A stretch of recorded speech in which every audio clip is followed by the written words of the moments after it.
I got faith in him. Yeah, I don't know that. Oh, I guess everything's in the notes now. You go first. No, that's not well said.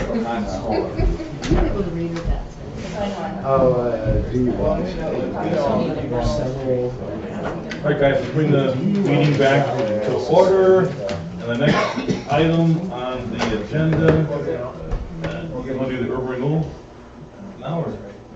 We can. I think there was one from the consent that was, we wanted to discuss a little further on those committees.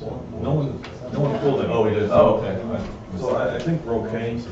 All right. I think we do urban renewal now. If we gotta wait on the water system after, we can do that. But let's do the urban renewal update. That's Okay. kind of exciting. We're on page 17.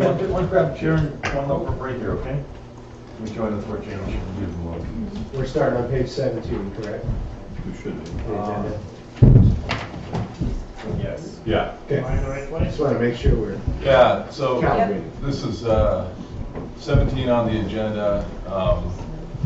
There's obviously, we'll be going a little bit through the manual itself. I think most of you have it electronically. If you want to, just for purposes of going through it, there's an extra one here, an extra two here, if you want to follow along that way as well. So just let us know. Okay. All right. So just going through the PowerPoint that I put together. Just want to take just a few things to take away from this, and that's is that there's no new taxes with urban renewal. And again, as we get further into the presentation, you'll see how that works in terms of looking at growth in increment to pay for some of the improvements that are part of urban renewal. There'll be, hopefully a general understanding of the goals of the plan. We'll talk a little bit about the plan. Again, that's something that's in the manual that was originally adopted in 2005. There's been a couple changes to that plan. And then the kind of projects that we have been done with this, and potentially future projects that could be done. Then I think the most important part of it tonight is the new organizational structure and how the council will be acting as board of directors in the future as part of the FURA policy group, and then it would be the city manager's job as to be the executive director, which, as we know, previously the organizational structure was that those were separate. Those are separate entities from the city council. They were under the umbrella of the city, but they were appointed by the council. And then there was a separately paid executive director. So next slide. Again, no new taxes. The tax does not change the tax rate. This is what urban renewal tries to do, is improve communities. It's used throughout Oregon. I'll show you a map later that shows all the different communities that are using urban renewal. It's also available to, it's not as common, but it's also available to counties. Counties can also establish urban renewal within their particular one. I think White City at one point was part of an urban renewal project, or urban renewal area. This is, again, providing financial mechanism to implement city plans. It uses the increase in the property taxes to fund the projects in the area, and I have a graph that kind of shows how that works. The intent is to leverage the public dollars, specifically in investing primarily in infrastructure, although in our situation we're looking at using this money to actually build a building. But the idea is that we want to try to use those dollars to spur private investment so that we can even see more increase in the increment due to the investment by the public agencies with private dollars. I think one example of what we've seen there is the Home Depot project that's within the urban renewal. Those were established at base, and then the increment that we've seen from those improvements have gone into the urban renewal fund as part of that district. So, and then we have some other building going on with the storage. The storage facility also is in in the urban renewal, so. we're As still- is Taylor Development, which is right just past Oak Street, Right. and Rite Aid, that was also part of the urban renewal district. All told, those three projects at about $70,000 per year to urban renewal. That really helped push the bond offering along, because 70 grand per year, that's almost our total bond service. Okay, next slide. Okay, so these are the cities that you'll see.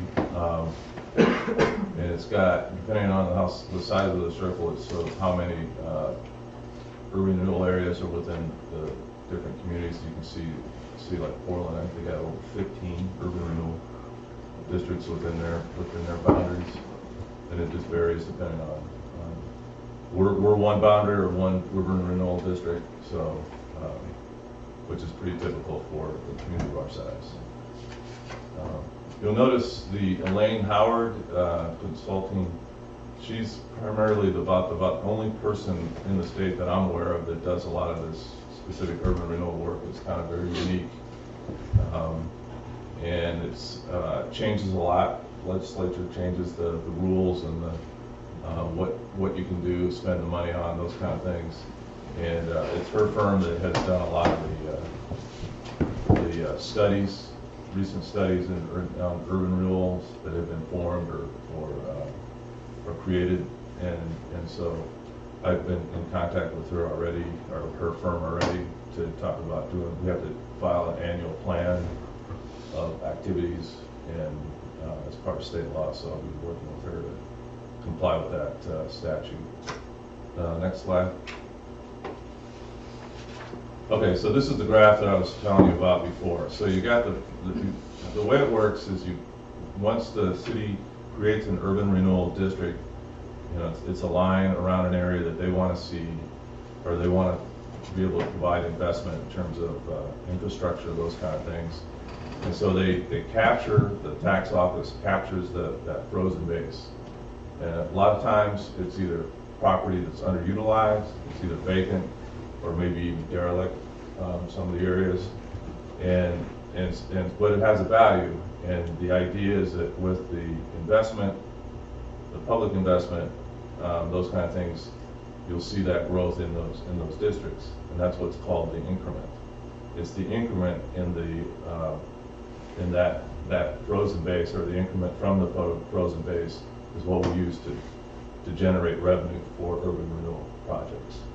So in 2005, all the properties that were in the urban renewal district, that tax at that point still comes to us. That's the frozen base. We still collect that.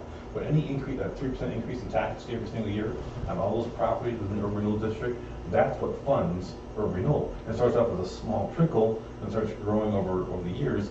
And you notice that when we did the bond funding, we said, hey, out in the future, we got $700,000, $800,000, $900,000 coming in from the increment financing. It goes up 3% every single year. You have more projects that go into it, like Rite Aid and others, and that increases the increment that we get to fund things. In the very beginning, not much cash flow. Later years, a lot of cash flow. So in theory, at the meeting I talked to at a renewal one time, hey, why don't we just leverage off the income that we're going to get years down the road? Somebody will finance that, because it's a sure income. It's a diversified pool of properties, and the tax is going to come in. So you use that as a way to get a loan to fund the Civic Center. So again, the frozen base, that money comes to us. Increment we don't get until urban renewal sunsets in 2032. Then it goes back to us. So when we that's right. So when we say taxes do not increase, that frozen base is still going to the various entities, city, county, school district, different. In our community, we have a fire district. They continue to receive those taxes at that frozen level. So that's why we say no new taxes. It's not a tax increase, because what we're trying to do is spur investment to create that increment. So next slide. Eric, can I ask a question, or do you want to wait till the end? Well, if it's something specific to that, I can certainly do now. I don't know how specific it is to this. My question, and you can decide whether or not it needs to wait, is just whether or not urban renewal funds must be used in the urban renewal area. Yes. Yes. Okay. Yeah, I should have probably explained that. So it's increment that's raised within that area, it has to be a project within that area, it has to be a project that qualifies. You know, some urban renewal districts primarily only allow for capital type projects, although there is an exception in our district, in a lot of districts, when it comes to the administration. For instance, the urban renewal as it exists previously, the funds that came from that paid for their director and some other types of programs. Going forward, we won't have that as much. It'll just be part of the many funds that the city manages, but we won't necessarily be spending as much dollars on those non-capital type items. Well, you know, one thing that you can do, and we discussed urban renewal years ago, is you can cherry stem off your urban renewal district. So we talked about using urban renewal dollars to help fix up the pear packing plant. Because you can cherry stem from the urban renewal district on Main Street up First Street and possibly use funds to help refurbish the pear packing plant.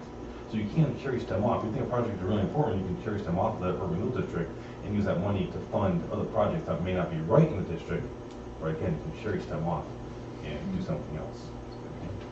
Talks about projects, programs. I think we've done a little bit of this. We certainly could do some more as as we you know, continue to grow this. For instance, the facade improvements. Those are kind of things that you can set up as program-related type projects that tend to are very popular because usually in most cases the city will lend the business the money to do the facade and have very agreeable terms to pay that back. That's an example of certain programs that you can do. You can also have arrangements with different property owners to remove structures from property.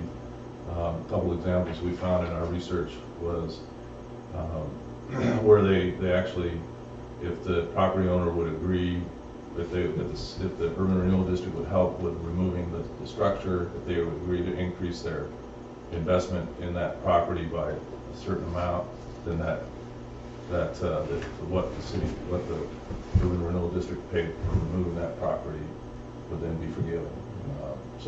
And we're talking about doing similar things along our Main Street with some of the structures that are there, working with property owners and looking at ways that we can help with removal of those structures. Again, the idea is to try to spur that investment, and especially in this particular urban renewal district where we're trying to improve entrance ways into the community. I think that's going to be really important that we look at those opportunities. Next slide.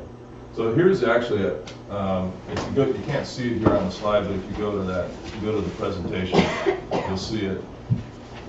When we were doing this last levy, the $1.5 million levy. Eric, you want me to blow this up? Well, if you can, I don't know. They've got it on. You just try zooming first. Yeah. Blow things up better. Yeah. Is that better? Another joke. Yeah. So between you and the cemetery, Joe. yeah. Sorry about that. Anyway, what this is just showing is that we've had the growth in the assessed increment, assessed value, and it shows, you know, over the years where we at. We had one negative year there in 2015, but as you can see, the trend the last couple of years have been, you know, 12% increase, 6%. And if you go down to the maximum urban renewal area indebtedness, it's been determined it's 14.6 million, and then it shows some of our previous debt that we've encountered.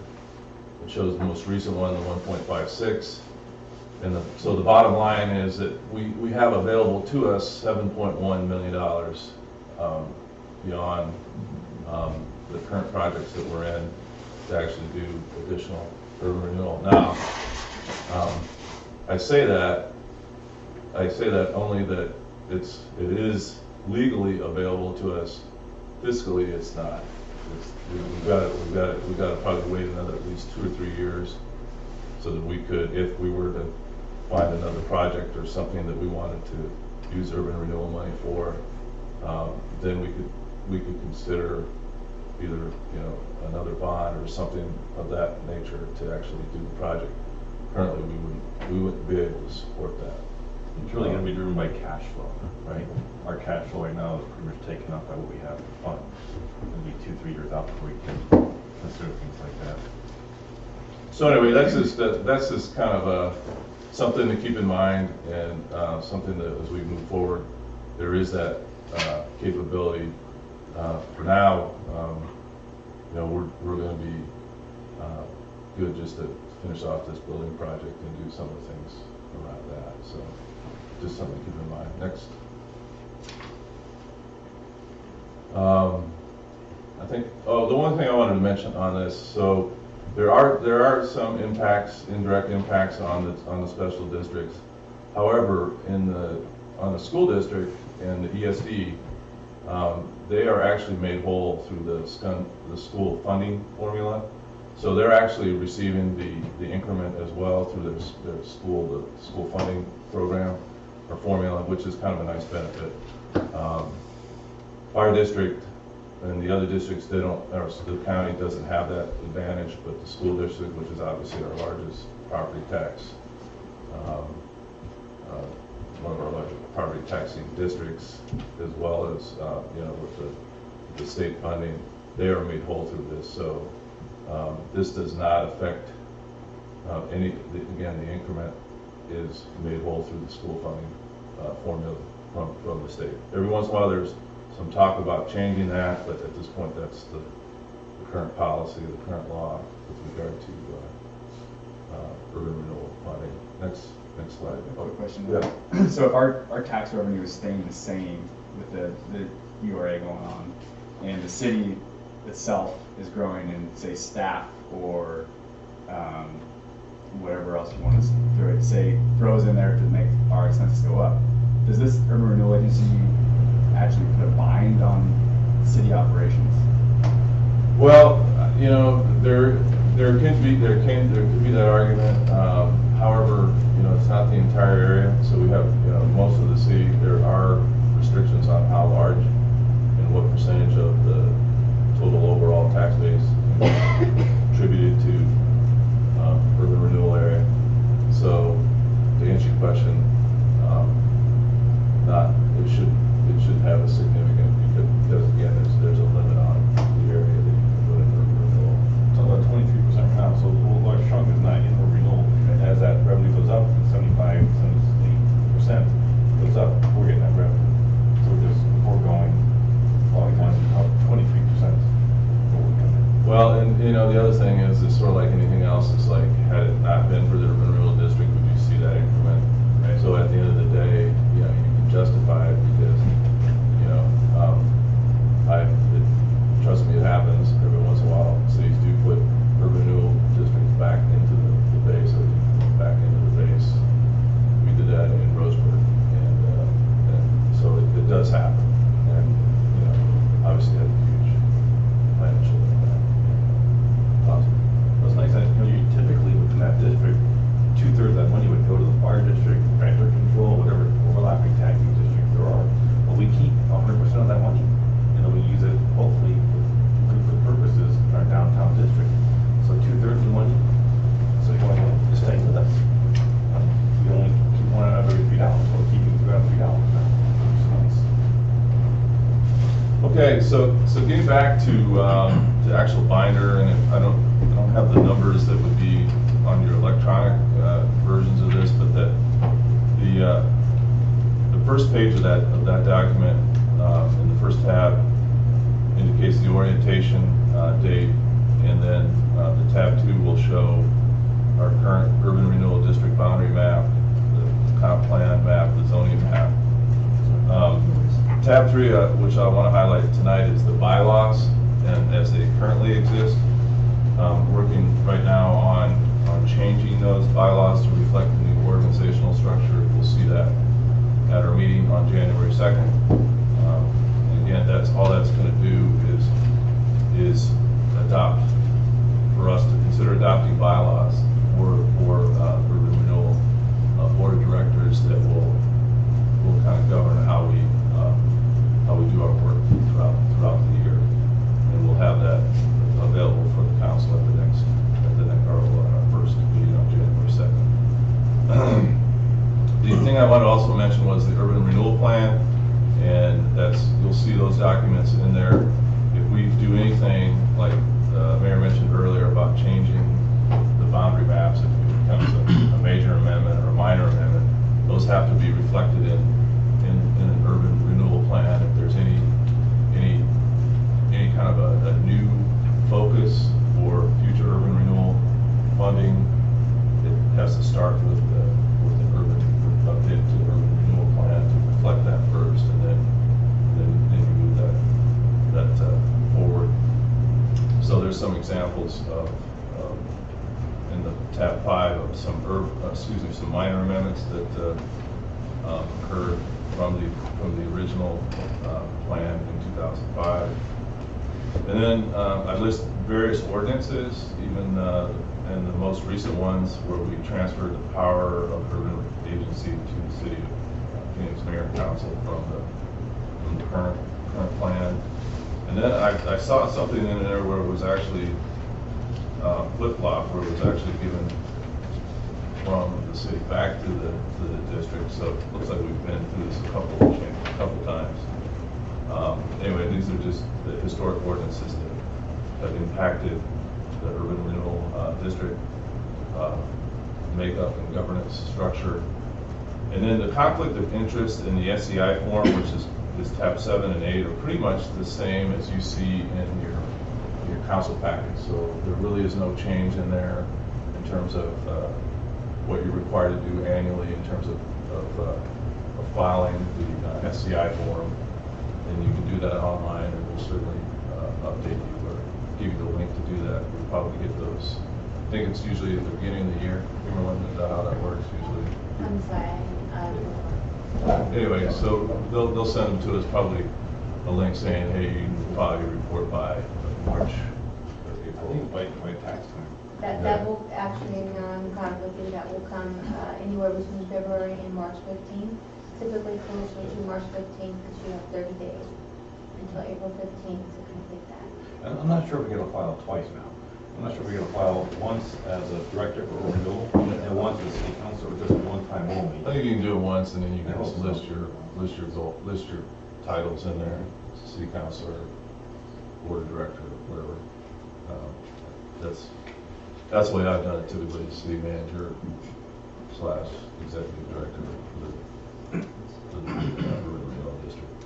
And then, and tab number 10 is the IGA that we have between FURA and the city, and what that has done is we've worked financing packages to take advantage of the city's ability to tax so that we can get a lower rate on the bonds. So we've had these IGAs with the city to do that. The most recent one, we did that very similar, where the IGA specifically states that these will be let by the city under the city's name, but it would be the responsibility of the urban renewal district to repay that debt. And again, that's to get to that lower rate. And those are just the IGAs that are in there. We did one recently where we held onto those funds and then released those. So there's just some examples of that. Basically the rest of the tabs just talk about financial policy, contracting rules, urban renewal basics. What I will say is that the executive director has a slightly different level of responsibility or ability to engage in contracts without council approval up to $25,000, whereas for city manager it's capped at $7,500. So just a few differences there in terms of a higher level of authority when it comes to those kind of public contracting rules. And then the last thing I was going to mention was the city center plan, which is part of our of our comprehensive plan element. So that's something you might want to take a look at, because that's sort of driven where we're at with the improvements with the civic center and the plaza and some of the things that we're looking to try to get that private investment. And we're looking at trying to do something similar with what Talent has done in terms of going with an RFP to see if there are developers or interested parties in proposing a way to develop the properties that we have available, similar to what they did on the, I guess it's on the south or the north side of Talent there. So we're looking at, that's kind of something that's in the offing in terms of looking at that kind of a proposal. One thing I do also want to highlight in terms of this upcoming meeting is that we are going to be presenting some of our initial thoughts and some of our investigation into programming the Civic Center. So it's going to be very much, kind of here's some of our ideas about how we will provide for the kitchen component, the AV component, furnitures and fixtures, and we'll be talking a little bit about our philosophy on how we're going to try to recoup our costs for providing this space through user fees, which I think is important so that we have sort of a sustainable financial future for the community or for the Civic Center. So that we'll hit the ground running in terms of that very discussion. So other than that, I'm happy to answer any questions that you might have. I think you've had a chance. You've had a couple of weeks now to look at the binder. I don't know if there was any, or the manual. I don't know if there was any questions. The other thing that we'll be doing at that first meeting is electing a chair and a vice chair. And again, those responsibilities will be spelled out in the bylaws that we'll be presenting at this meeting as well in terms of those duties and responsibilities. Staff has been working really diligently here in the last month, just getting all the documents over to City Hall, transferring them out of the existing lease space, and I think we're going to be able to hit that December 31st deadline in terms of turning it back over to the property owner. Our most recent effort was to actually move all of the data onto our server, so we had to remove the servers, and that can only be done in a certain way, and then actually place all that information, financial information, on our server. We're also going to be taking over financial operations. Currently, that's contracted out, and so that'll come under Jeanette's office in terms of future financial operations, in terms of writing checks and giving us the quarterly or monthly financial reports on how we're doing in terms of the budgeting. We're also need to plan for when we occupy this building in late this fiscal year, but for next year, because we're going to have utilities and expenses for janitorial. These are all things that we're going to try to anticipate. Just trying to make it a smooth transition through the basic governance process, financial and project wise, and then try to hit the ground running with finishing the projects and making the Civic Center a great investment for us. And keep you available to answer questions too, okay? Yeah, I kind of actually have a question. So Yeah, on go the for it. slide before it, it's on page 25 on your guys' things. It says there's an indirect impact on the school district, but Right. then it says which is made whole for school funding formula. Yeah. Can you go more in depth on that and what that means? Right. So if you look at this graph, you're right. Am I here? All right. Next one. Well, keep on. What's the second to last one? But It's where the question is, but you can also see. yeah, I think if you go back to that graph, I think that answers the question. Hopefully, now the one with the increment. So in other words, what we're saying is, when the city goes out and creates an urban renewal district, we'll have a boundary, and it'll basically can be residential, industrial, commercial uses within that boundary, and when the idea is that it has a frozen base, in other words, it's generating taxes for all your districts, school, city, county, fire district, and what we're saying is then once we start making investment in those districts, we see a rise in the values. In other words, you'll see property that's maybe empty or vacant being developed, or property that's what we call derelict is being redeveloped. So you're going to see that increase, and so that's where that revenue stream goes into the urban renewal to fund the projects. And what we're saying is, so for all the districts that are within that district, they won't see that increment. They won't see that increase in their revenue based on that increment. And what we're saying is that when we go to that other slide, what we're saying is that except for the school district in their funding formula, it's the one that the legislature uses to fund, or uses to make decisions about how much the state's going to fund each of the schools, because most, if not a significant portion of our income taxes that we pay as Oregon residents goes to schools. And so what they do is they change that formula for each of the districts so that they don't lose that increment increase in the property taxes that they receive. The funds going, yeah. So unlike the fire department, they don't like or not like, but they lose a lot of fund by us in the renewal district. School system does not. yeah. Okay, yeah, it's just because when you went over that, it was kind of confusing, like if they would lose money, why they wouldn't, why they would, and so that clarifies it. Like, Different formulas. So it's got a big bond also. yeah, that's what I'm saying. Like, is this more money for them? Yeah. Yeah, right. Thank you. Okay. I think that's all I wanted to get in anticipating the next meeting. It was we got our future agenda Questions? sort of build up. Talked about the bylaws, the signers, the programming and management. Yeah, I think. So maybe a little tangential, but is there any news on it? Any new tenants are moving into the former Pura building? I have heard a couple, but nothing confirmed. I see he's got his sign out. Yeah.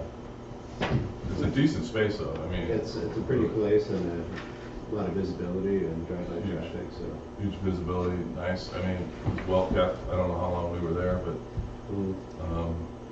it was Like it was in good shape. it was a great show. It's like a brand. Yeah. Just curious, hopefully something good. We've had a few inquiries in the office, but nothing beyond that.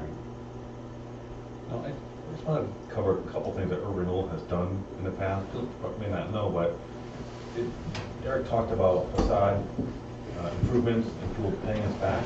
We did a lot of grants, people didn't have to pay us back. Phoenix Counseling, a lot of refurbishment of their front porch and their pillars. It's Superior Carpet, and he was at the Chamber of Commerce meeting. They did a lot of work in that building, fixed up very nicely. Puck's Donuts, we helped out with fixing that up. We purchased for them that donut box that's in the very front through eBay. Cost more to ship it than it did to pay for it, like a $400 piece of equipment. Gypsy Trader, we helped with their awning. The Grange, the $40,000 grant to the Grange. They threw in some money to help fix up the Grange. The Subway building, the paint that goes around, they use our funds to help paint that building. 310 South Main, the clubhouse, we helped fix that place up. Tech Plumbing, that used to be the old sign shop with Chris Henry's place. We helped work on that. Sign grants, one went to the building that used to be Jack Surfboards. They owned the building before that, where they had a business there. They went out of business, we helped them with sign grants. And then Aromatherapy, their sign also. There's quite a few things that we've helped out with downtown. The only thing that's absolutely critical that we help out with is removing the building at the old gas station. It's got to go, and she's willing to work with us a little bit. That's just really, really, really critical. And the building across the street too. Yeah, that's being worked on also. Is it? Yeah. Not through us, they did it themselves. Yeah. But, you know, just going back to the discussion on the programming and management, you know, if you have people in the community that are interested in hearing that conversation and wanting to be part of that, I think it's a good chance for them to participate and hear kind of what our preliminary thoughts are about how we want to. So I encourage you to invite as many of those people that we know are out there that are interested in seeing this project move forward. And may have some ideas of how their particular agency might be able to utilize it, those kind of things. So the important thing is that we'll start with that, and then hopefully try to build a budget to match those expectations, and that's going to be the tough part. Okay, next item up on the agenda. Yep, no, I'm good, thanks. You good? Okay, good job. Thank you, Eric. Very nice. Glad we delayed talking about it this year, right? Well, thank you for bringing that on board for the sign for urban renewal. You know, I drove by it the other day.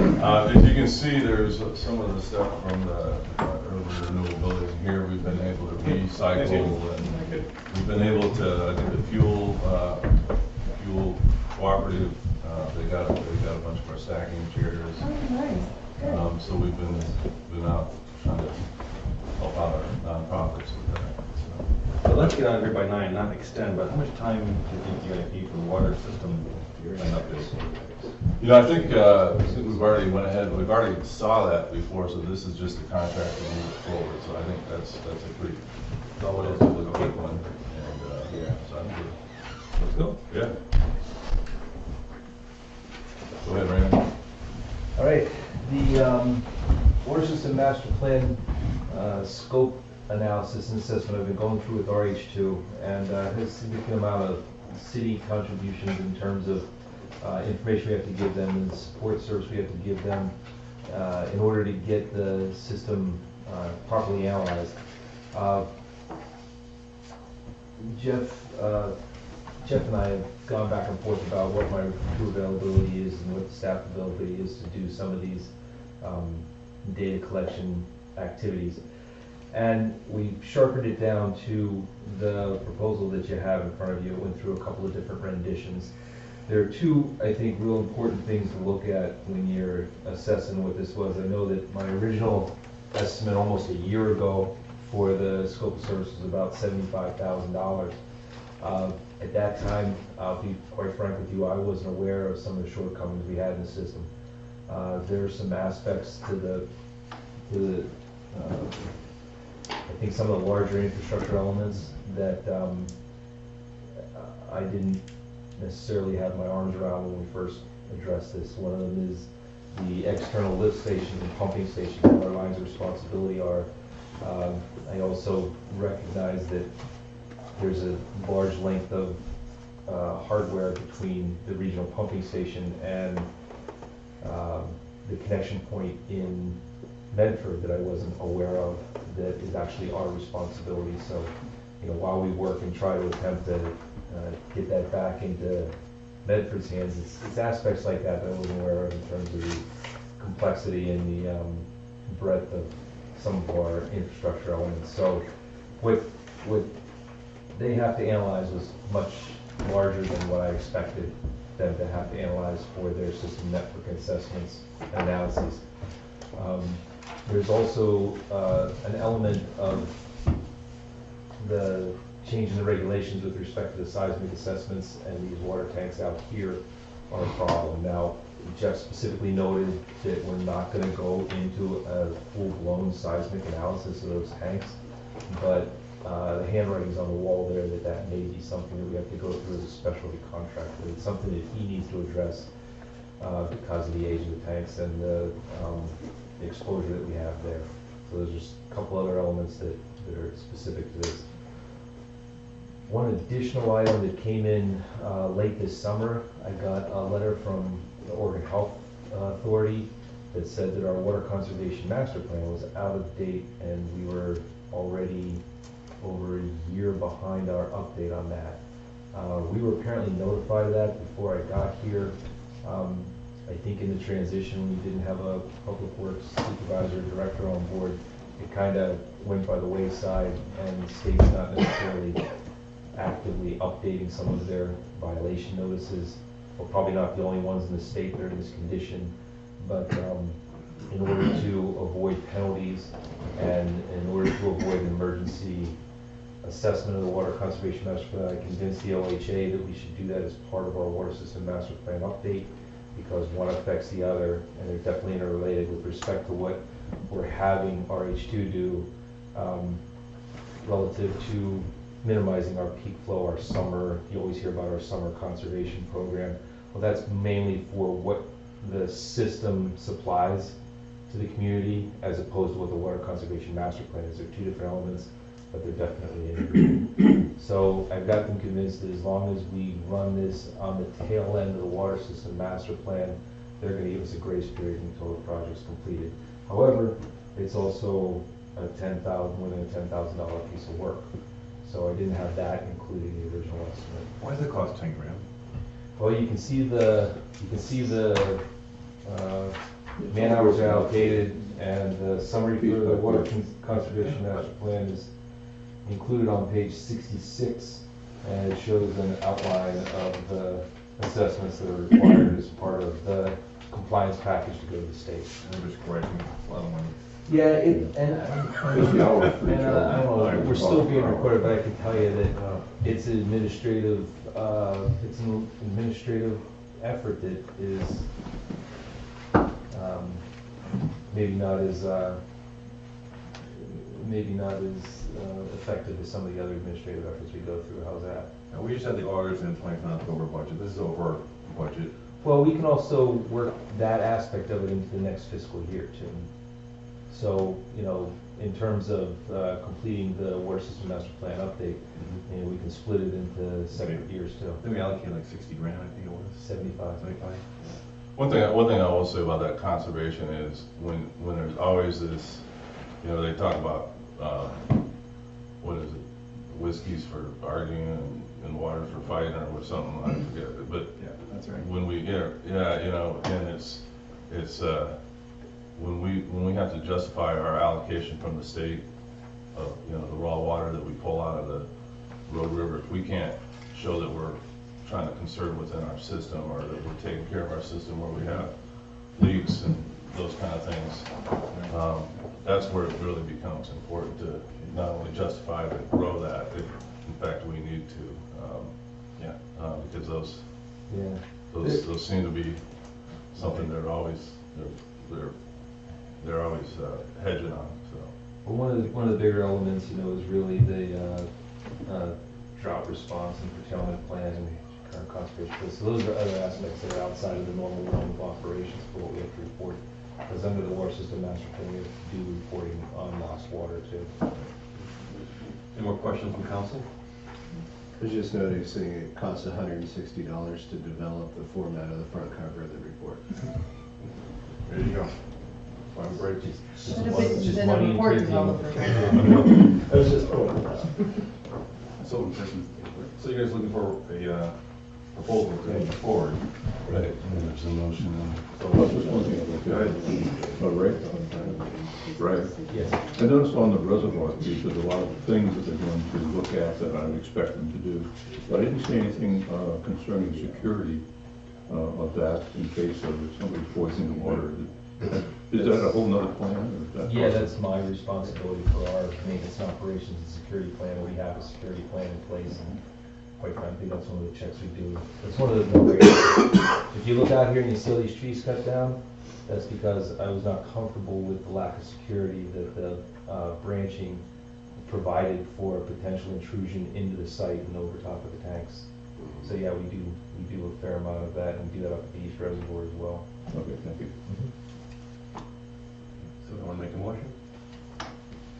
I move council approval of the fee proposal for water system master plan updates as presented by RH2 Incorporated. Second. Any more discussion? Roll call, please. Counselor Shum, Yes. Counselor Snyder, Yes. Counselor Cameron, Yes. Counselor Westover, Yes. Counselor Warren, Yes. Council Baker? Yes. Thank you, the motion's approved unanimously. Thank you. Thanks, Ray. Thanks. Next item on the agenda is an ordinance. First reading by title only of ordinance number 990, repealing ordinance number 385, and adopting new changes for connection to the water system for the city of Phoenix, and amending title 13, public services section 13.04.020, 13.04.030, 13.04.040 of the City of Phoenix Municipal Code. Second reading and public hearing will be held Monday, January 2nd, 2018. I mean Tuesday, I'm sorry, Tuesday. It says Monday here, it should be Tuesday. Okay, Ray, did you wanna talk Just specifics? the fee system that was set up and the fee format wasn't necessarily consistent, and with this ordinance in place, we can get it back up to something that I think is easily identifiable and something we can provide property owners in terms of looking forward to what their costs will really be. One thing I specifically looked to change was material for installations of new service connections, material, labor, equipment, plus 10%. For some reason, it was at 40%. I'm not sure if they're making it difficult, but we can do it. I think we can do it, we administer it properly at 10%. And then rather than giving a schedule for different sizes and things like that, we just clarify this, and I think this puts it in order. The staff actually brought this to me. This is not something that I necessarily saw in any detail, but they recognized the inconsistencies, they brought it up to me, so I think it's actually a really good improvement on what we have on hand. What is an average cost to put in a water main for water meter? 3/4 inch residential type water meter. Highly dependent upon the street cut, because that's where you blow a lot of money, is how much you, but if you're going, say, to the middle of a residential street, it's gonna cost you about $2,000 for a 3/4 meter. And you can't get a plumber to do it for you for that price. I recognize that the prices are extremely competitive through the city, but I think in terms of us gaining future revenue from that and typically getting an SDC on top of it for new connections, I think it's fair.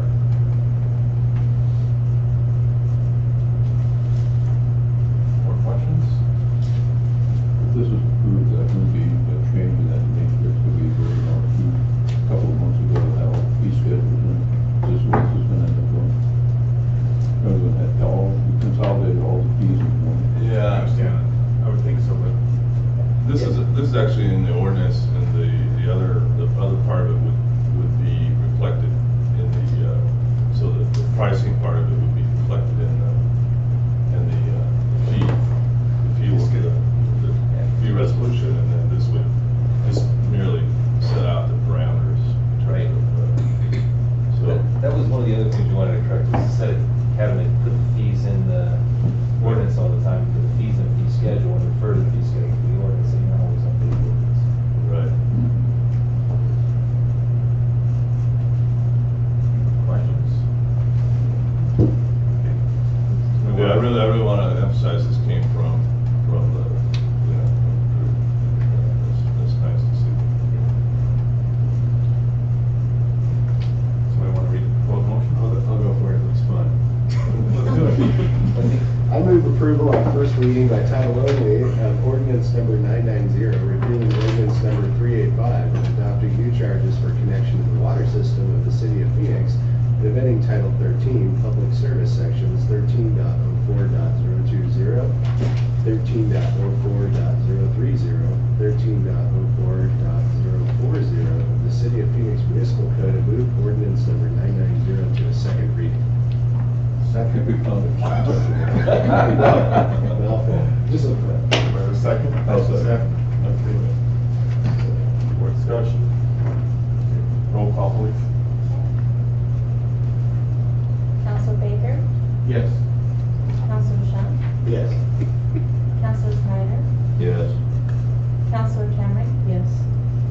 Council Westover? Yes. Council Warren? Yes. Great, thank you. Motion passes unanimously. We're gonna make it.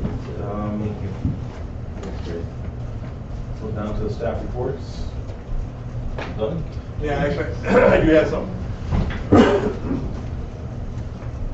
A couple weeks ago, I was trying to help everybody understand how to go through a motion. Sometimes you don't have these motions sent out like you do today, and you're sitting there kind of like asking yourself, well, now what happens? And there was a question about when there's an amendment. So this is basically all that is what I've done. I'll teach one. And I know it may sound look a little bit strange, but sometimes a picture tells a better story. So if you start at the top, you're going to have essentially the chair recognizes the member who is holding their hand up, who wants to do a motion.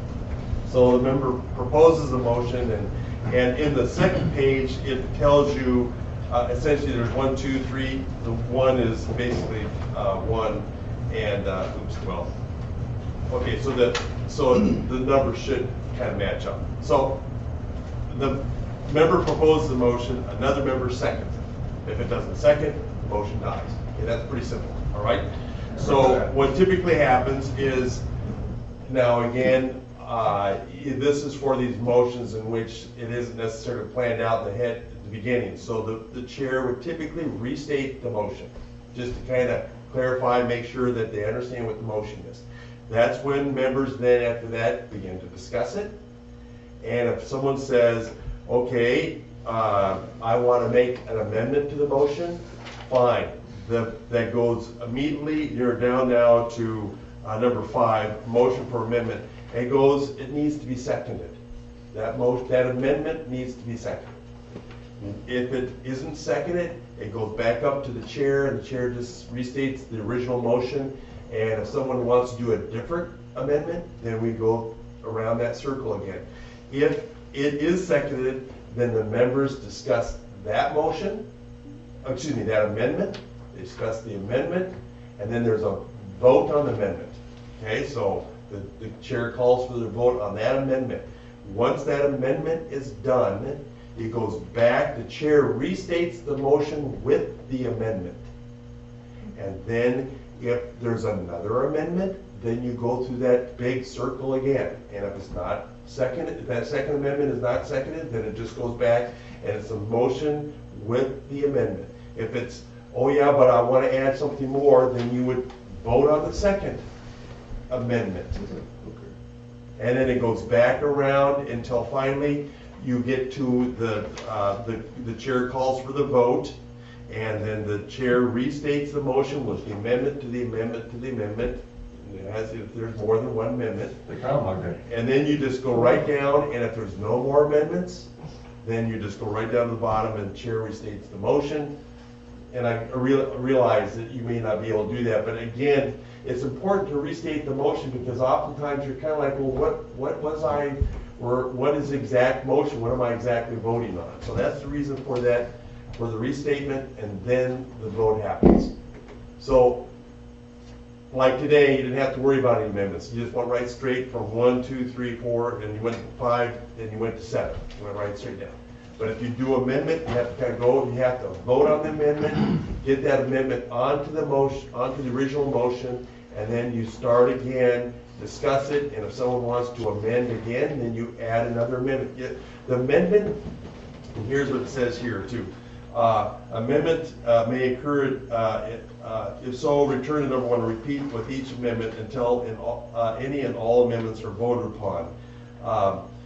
The amendment may add or omit words. It must be germane to the main motion and may not nullify a previous amendment. So you can't say, well, okay, this is the new amendment's going to completely nullify the amendment we just got through doing. You can't do that.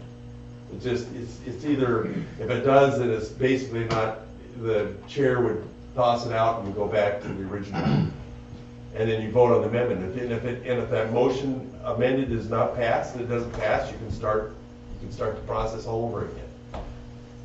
So technically, from that motion I just did, the mayor should have restated it. Well, yeah, right. Yeah, this is in those kinds of meetings where you've gotten, into an area where have to change the motion or whatever, so now you should probably restate the make sure motion. it's clear, Yeah, yeah. Make sure it's clear. And if it gets more complicated than that, then I'll help out. But, you know, it's when you want to table the motion or those kind of things, and there's a whole number of rules around that, but I'm not, this is just your standard motion. But anyway, that's what I worked on, and that's all I gotta say. Thanks. Thank you. We are gonna run over, so I'm just gonna entertain a motion to extend to 9:30. Won't use all the time, but let's just do a motion to extend to 9:30.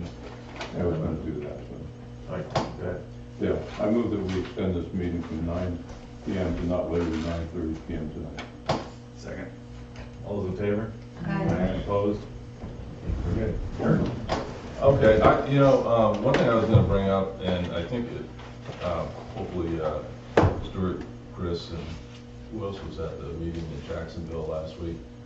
On the recycle markets, I'm sorry, I should start with, on the discussion about this recycle markets, I've been getting some feedback and what's going on in Talent, in Ashland. I don't know if you guys wanna, but basically. Yeah, you can hit it. So, yeah, the explanation we got, and we actually got Gary Penning to actually attend the Jacksonville meeting with the LLC kind of on a spur of the moment. And basically, it's kind of an apples and oranges kind of comparison.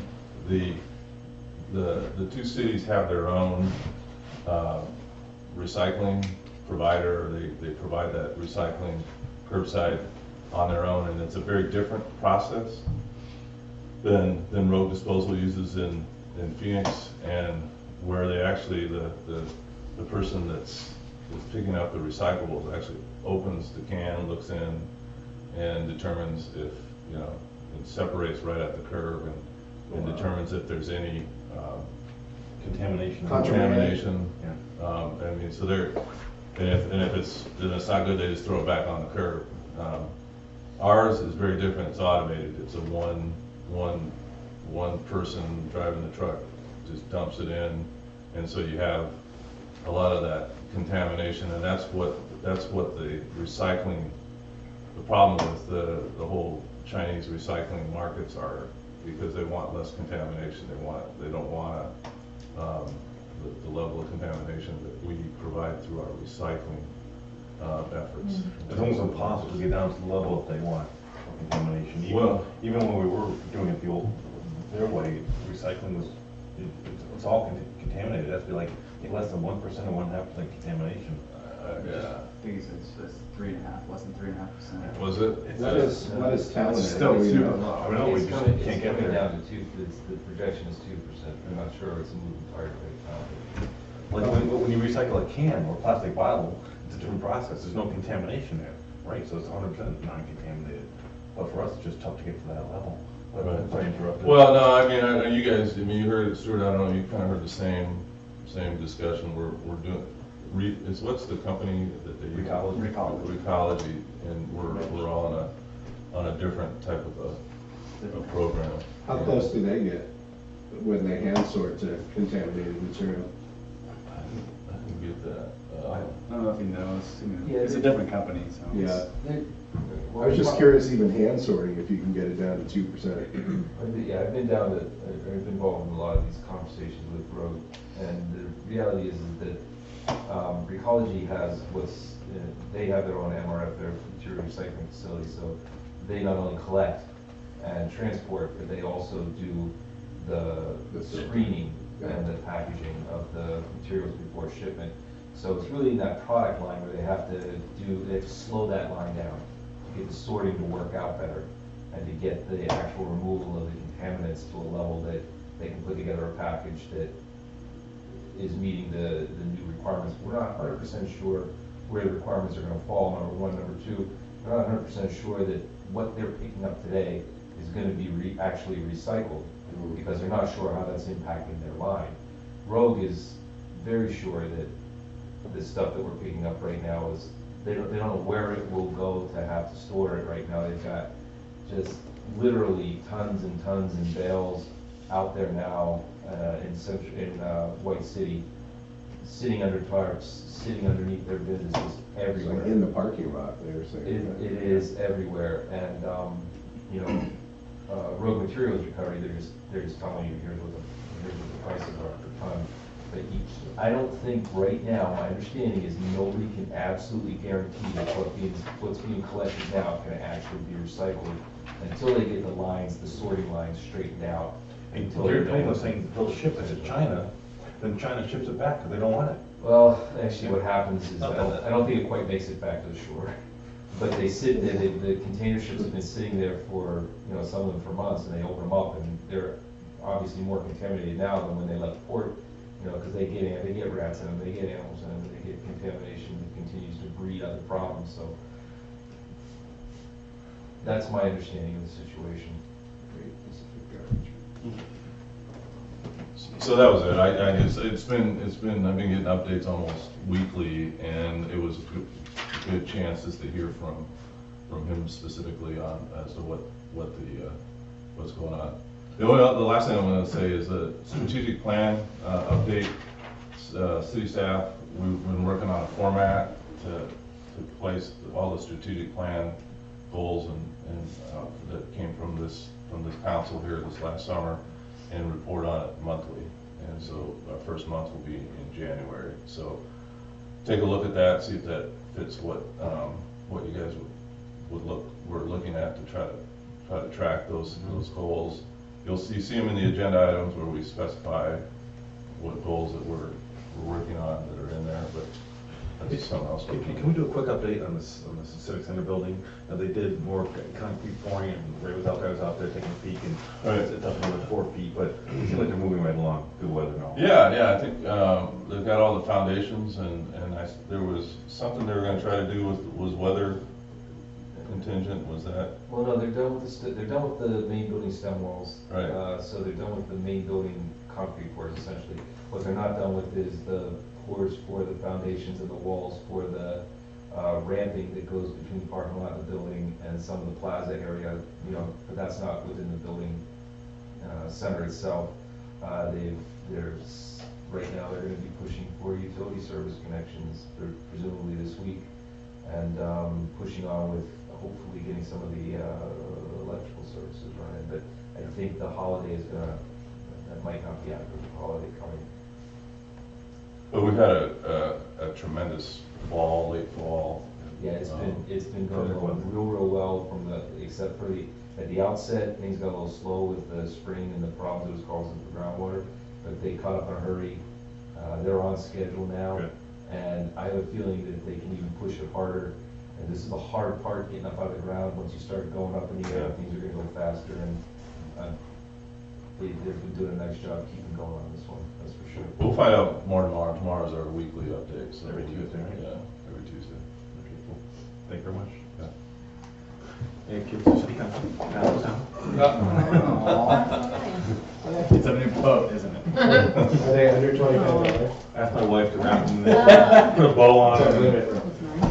Thank you, it's very nice, very nice. Oh, sorry, you And get one, Jim. Before I tell you what it is, just to give you my quick update of what's on the table. As Eric mentioned, I was at the League of Oregon Cities meeting. It was a legislative update, and also they talked about a short session they're going to have coming up, I think it's in February. Yeah. It's a good meeting. Stuart was there, and you can get that if you want with your presentation if you want. But Lynn was there also, seeing all her old friends in Jacksonville. The Chamber of Commerce held a meeting, really well attended, handed out 6 awards. I gave a Lifetime Achievement Award over to the guy who owns D&S Harley Davidson. Dick Martin. And, Dick Martin, and he really deserves it. Done a lot for our community. He's got a wonderful history of really doing well in the city. And he started out in White City in a building that had no plumbing in it. They couldn't get plumbing.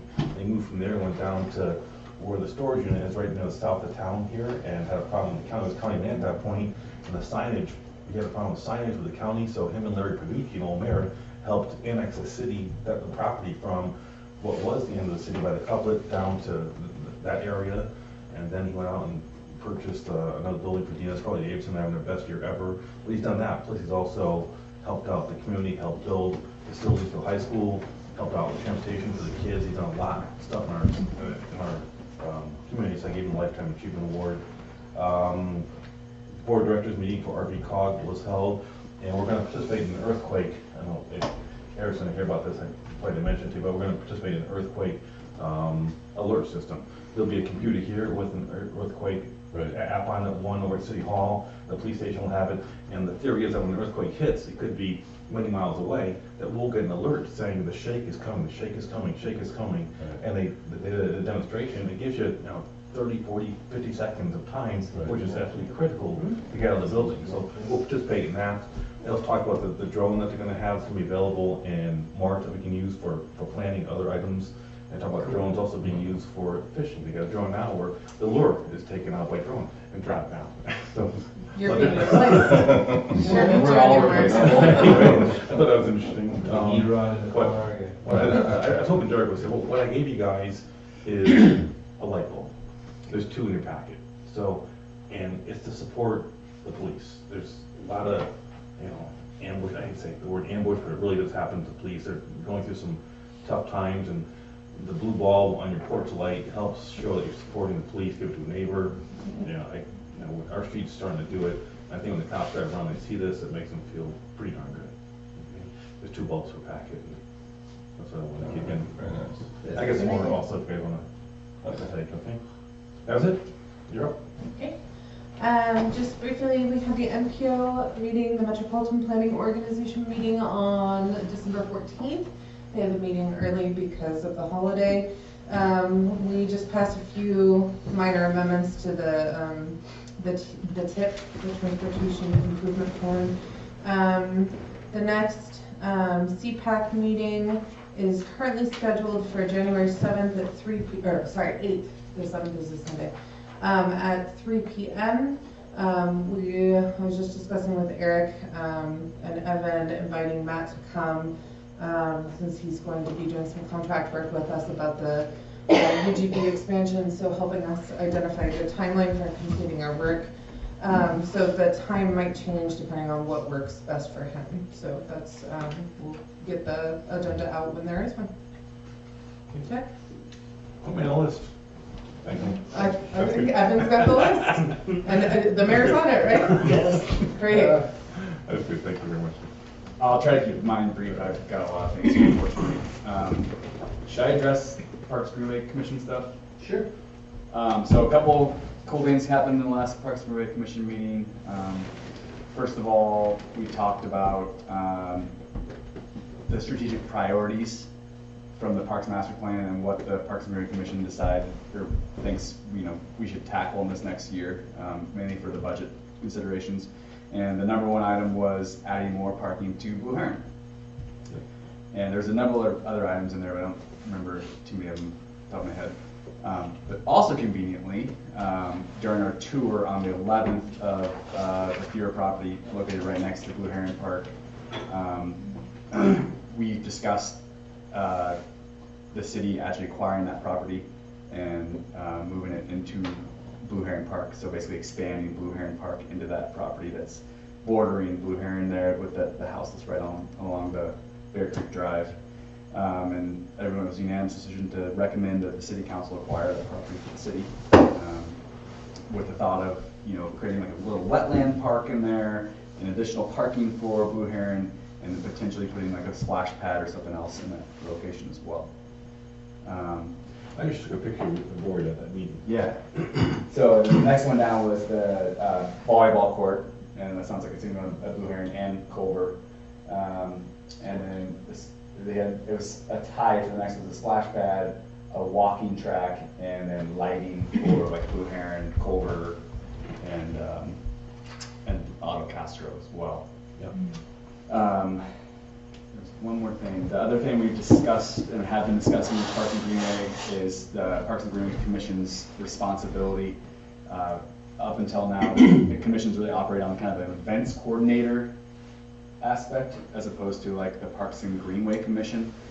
So there's a lot of talk about what are we and do we need to redefine ourselves now that we have our master plan, strategic plan in place. And I think that there's a lot of discussion leaning towards redefining that commission as more of a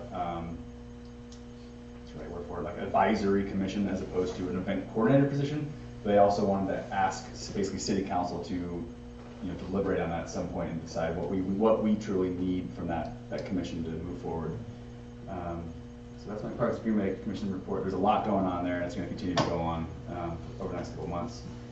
Quick thanks to Andy Ossel from County Parks and Rec Department, came to do a presentation on the Greenway maintenance package. Thanks.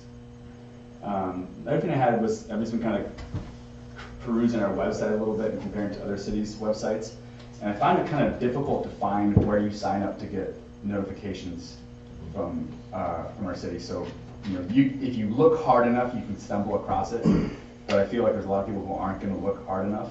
So I was wondering if there's any way we can kind of update that website to have some sort of an easy access sign on, like receive, agendas, email alerts, so on and so forth. So folks can start getting tied into us a little better.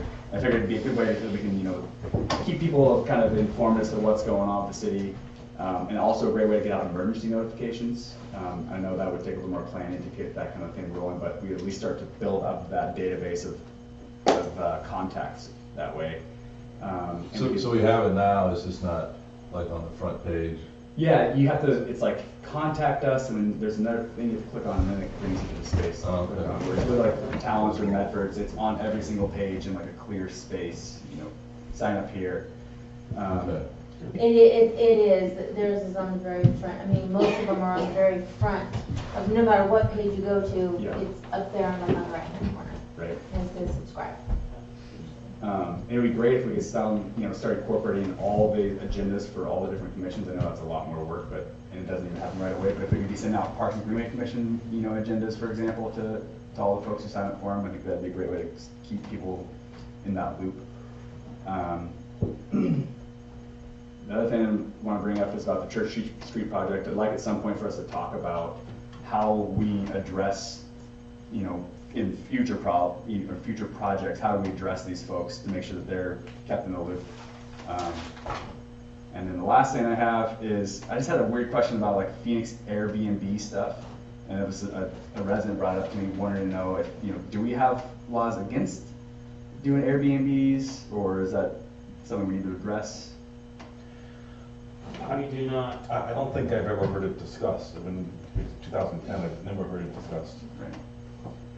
We don't have anything in the development code, and unless I'm corrected, we also don't charge anyone who does it for the hotel tax or whatever our equivalent is. Some cities do. We don't. We have not addressed it yet. Ashland's trying to address the tax thing. This Or city residential. manager has. Yes, it has field ordinances. Okay, thanks, sir. Long report. Sorry. That's all right. Lots of good stuff, thanks. Yeah. As far as Airbnb goes, I actually have one across the street from me, Yeah. Chuck Riley, yes. So there is one in the city, for sure. Yeah, we do one also. Something you said triggers something, so I'm not really prepared to talk to it, but only in the most general sense. My stepdaughter was until recently city manager in California. She told my wife the other day about a process that they were using in their city. There's a commercial company out that has something like the word neighborhood in its title. But what it does is the city contacts them, and then they go and look at the city. Now, the city she had is like 10 times the size of this one. But they somehow look at the city and subdivide it into what they call neighborhoods. And then they set up a way for to contact those people and then to contact the central pool, which sounds a little bit like what you're trying to talk about for getting alerts and things out.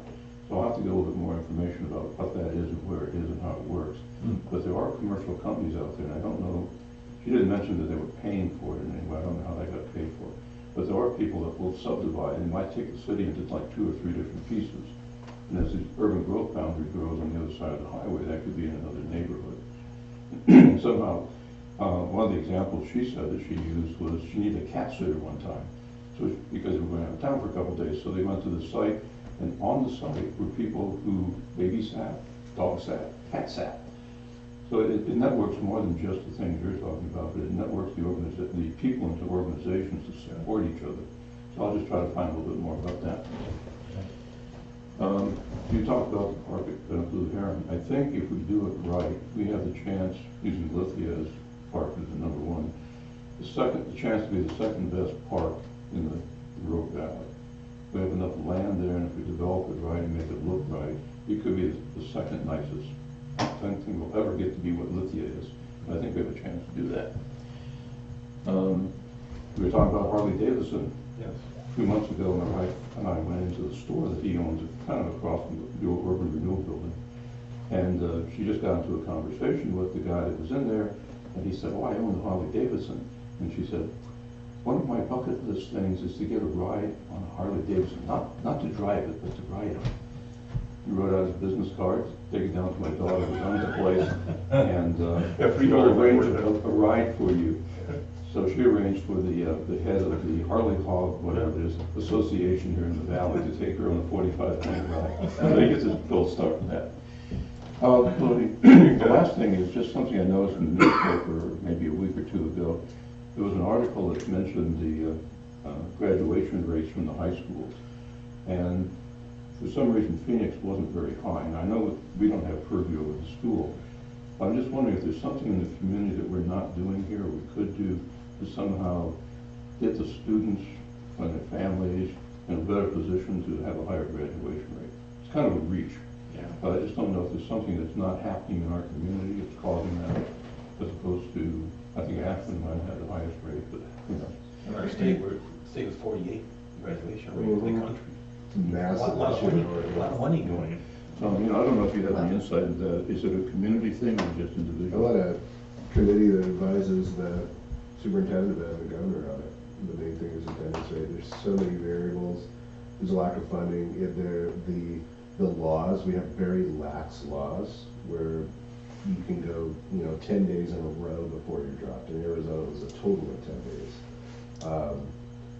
And there's not a whole lot of teeth to things. You can cite the parents, but how does that really, a lot of people are in poverty anyways, and you're gonna charge them $180 a day. So there's a massive set of variables that affect it. And then part of it is the belief in the inherent value of education.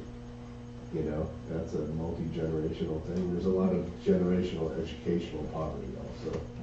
So it's literally the multi-$100 million question, multi-billion-dollar question nationwide.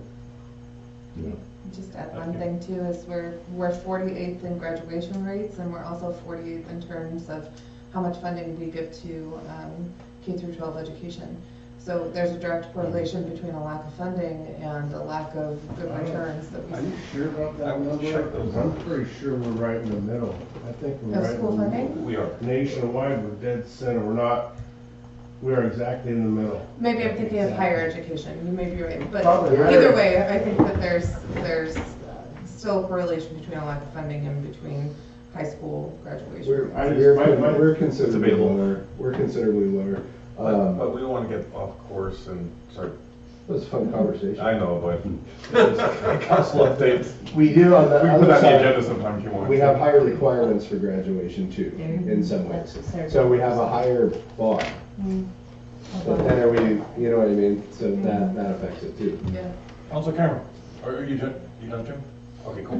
Good question. No, I'm good. I Okay. was able to go to the chamber event, so You went to a chamber meeting. I would do chamber meetings. Cool. Nice. Councilor Sean? The interest of time, I have nothing to show. Okay, next. I'll follow suit. Well played. Right, anybody else? All right, let's adjourn the December 18th, 2017 meeting at Yeah. 9:08. See you next year. That's okay, I'll email you about how. Merry Christmas. I keep my notes. Our standards are higher. You can have mine. than- Well, actually, I'm gonna run extra copies.